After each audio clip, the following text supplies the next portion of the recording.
उनसे ये सवाल पूछिए कि जब सब कुछ देश का बिक रहा था तो संसद में बैठ के आप क्या कर रहे थे? सवाल पूछिए। कहाँ जुडिशियरी पे, कोलिजियम सिस्टम पे सवाल उठ रहे हैं ना।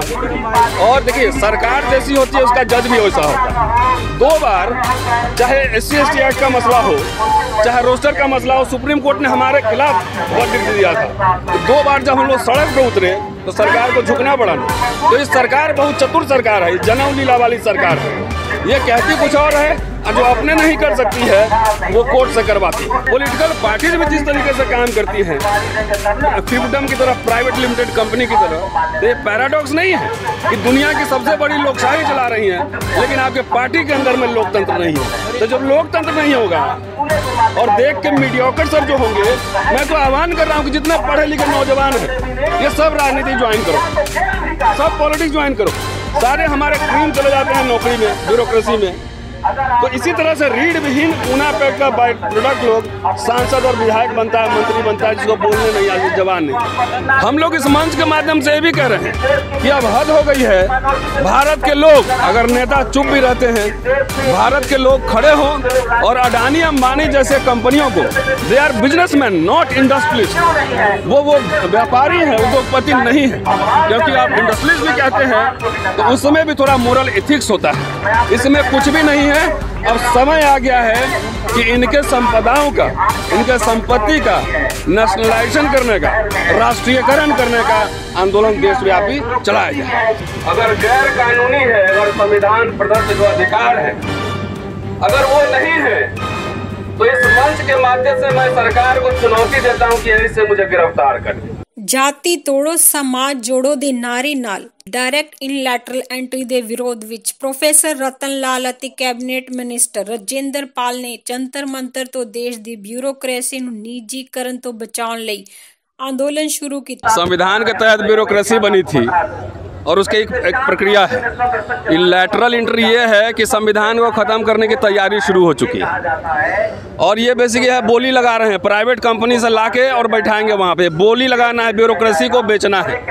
तो हम कह रहे हैं कि सब कुछ बेच ही रहे हो। जब पार्लियामेंट के अंदर जो लोअर स्टाफ है वो भी प्राइवेट हो गया है, तब छदम पार्लियामेंट क्यों चला रहे हो? सीधा कह दो कि भाई पार्लियामेंट में जितने पार्लियामेंटेरियन हैं वो भी हम इंडस्ट्रीज को दे रहे हैं। दे दो, सीधा अडानी अंबानी का आदमी बैठेगा।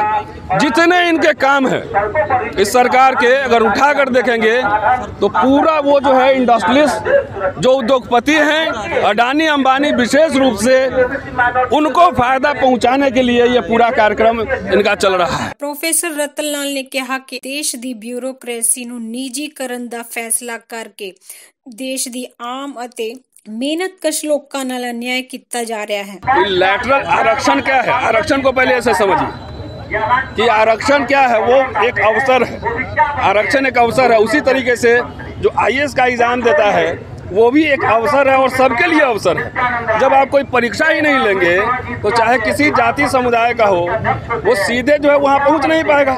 तो लैटरल एंट्री तो सबको इफेक्ट कर रहा है ना। ब्राह्मण का बच्चा भी गरीब है, काबिल है, तो नहीं पहुंच पाएगा ना ज्वाइंट सेक्रेटरी और सेक्रेटरी लेवल। और ये बेसिकली है बोली लगा रहे हैं, प्राइवेट कंपनी से लाके और बैठाएंगे वहाँ पे। बोली लगाना है, ब्यूरोक्रेसी को बेचना है।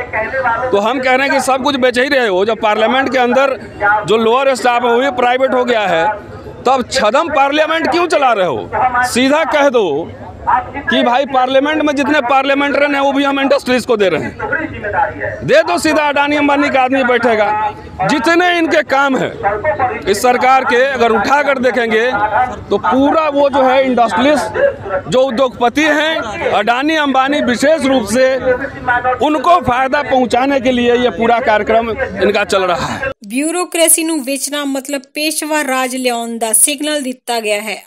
ਅੱਜ ਦੇ ਟਾਈਮ ਕੋਈ ਵੀ ਨੇਤਾ ਜਿਸ ਨੂੰ ਅਸੀਂ ਭਾਰਤ ਦੇ ਲੋਕ ਵੋਟ ਪਾ ਕੇ ਨੇਤਾ ਬਣਾਉਂਦੇ ਹਾਂ ਅਤੇ ਆਪਣੇ ਅਧਿਕਾਰਾਂ ਦੀ ਸੁਰੱਖਿਆ ਲਈ ਸੰਸਦ ਵਿੱਚ ਭੇਜਦੇ ਹਾਂ, ਅੱਜ ਉਹਨਾਂ ਦੇ ਮੂੰਹ ਤੇ ਤਾਲੇ ਲੱਗ ਚੁੱਕੇ ਹਨ। ਇਹ ਜਨਤਾ ਨੂੰ ਸਮਝਣਾ ਪਵੇਗਾ ਕਿ ਜਿਨ੍ਹਾਂ ਨੂੰ ਅਸੀਂ ਆਪਣੀ ਸੁਰੱਖਿਆ ਦੀ ਚਾਬੀ ਦਿੱਤੀ ਸੀ, ਅੱਜ ਉਹੀ ਜਨਤਾ ਨਾਲ ਧੋਖਾ ਕਰ ਰਹੇ ਹਨ। ਅੱਜ ਸਮਾਂ ਆ ਗਿਆ ਹੈ ਕਿ ਹੁਣ ਹਰ ਵਰਗ ਨੂੰ ਆਪਣੇ ਆਪਣੇ ਅਧਿਕਾਰਾਂ ਲਈ ਖੁਦ ਹੀ ਇਹਨਾਂ ਨੇਤਾਵਾਂ ਨੂੰ ਸਾਈਡ ਕਰਕੇ ਲੜਨਾ ਪਵੇਗਾ, ਨਹੀਂ ਤਾਂ ਆਉਣ ਵਾਲੀ ਪੀੜ੍ਹੀਆਂ ਲਈ ये निजीकरण ने कुछ नहीं छोड़ना।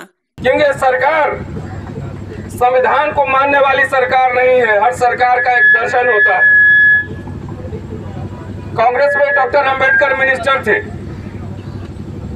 अगर उठाकर देखेंगे बहुत सारे मतभेद रहे होंगे उनके, लेकिन उनका गवर्नेंस जो है ब्रिटेन के लिबरलिज्म से आता था। इनका गवर्नेंस मनुस्मृति से आ रहा है। रोहित वेमुला की घटना से उठाइए और आज तक जितने इनके कानून आए हैं, चाहे एनआरसी हो, चाहे कंपनियों का बेचना हो, चाहे यूनिवर्सिटी का चाहे निजीकरण हो, रेल बेचना हो, ट्रेन बेचना हो, जो भी बेचना हो, जहाज बेचना हो, इन्होंने बनाया कुछ भी नहीं है। ये सबको सिर्फ बेचना जानते हैं। इस खेल को समझना पड़ेगा। जब तक फ्री ऑफ कॉस्ट इनको पढ़ना था, तब तक सरकारी स्कूल और कॉलेज बहुत अच्छे से चल रहे थे। आप समझ रहे हैं मैं किनकी बात कर रहा हूं। लेकिन जब से बहुजन लोग स्कूल कॉलेज में जाना शुरू कर दिया, तभी से आप देखिए सब कुछ का निजीकरण चालू हो गया है। ये खेल समझना कि रोहित वेमुला हो चाहे ये लैटरल एंट्री हो, ये सब घटना नहीं, संकेत है। ये संकेत है इस बात का कि आपके हक हकूक छीन लिए जाएंगे और पुनः आपको पेशवाई राज में आपको ले जाएगा। एकदम सीधा है। इसीलिए इस समय अगर सरकार का विरोध नहीं किए, लड़े नहीं, तो हमें छोड़िए, आने वाली पीढ़ियां, आपकी नस्लें आपको गाली देंगी कि जब सब कुछ बर्बाद हो रहा था, तो उस समय आप क्या कह रहे हैं। 100 ਸਾਲਾਂ ਤੋਂ ਬਣਾਈ ਜਨਤਾ ਦੇ ਟੈਕਸ ਨਾਲ ਸਰਕਾਰੀ ਸੰਪਤੀਆਂ ਪਿਛਲੇ 6 ਸਾਲਾਂ ਵਿੱਚ ਵੇਚ ਦਿੱਤੀਆਂ ਗਈਆਂ ਹਨ। ਇੱਕ ਜਨਤਾ ਦੇ ਸਾਹਮਣੇ ਵੱਡਾ ਸਵਾਲ ਹੈ ਕਿ ਜਨਤਾ ਇਸ ਅਨਿਆਏ ਦੀ ਲੜਾਈ ਨੂੰ ਕਿਵੇਂ ਜਿੱਤੇਗੀ ਤਾਂ ਕਿ ਭਾਰਤ ਦੇ ਨਿੱਜੀਕਰਨ ਨੂੰ ਰੋਕਿਆ ਜਾ ਸਕੇ।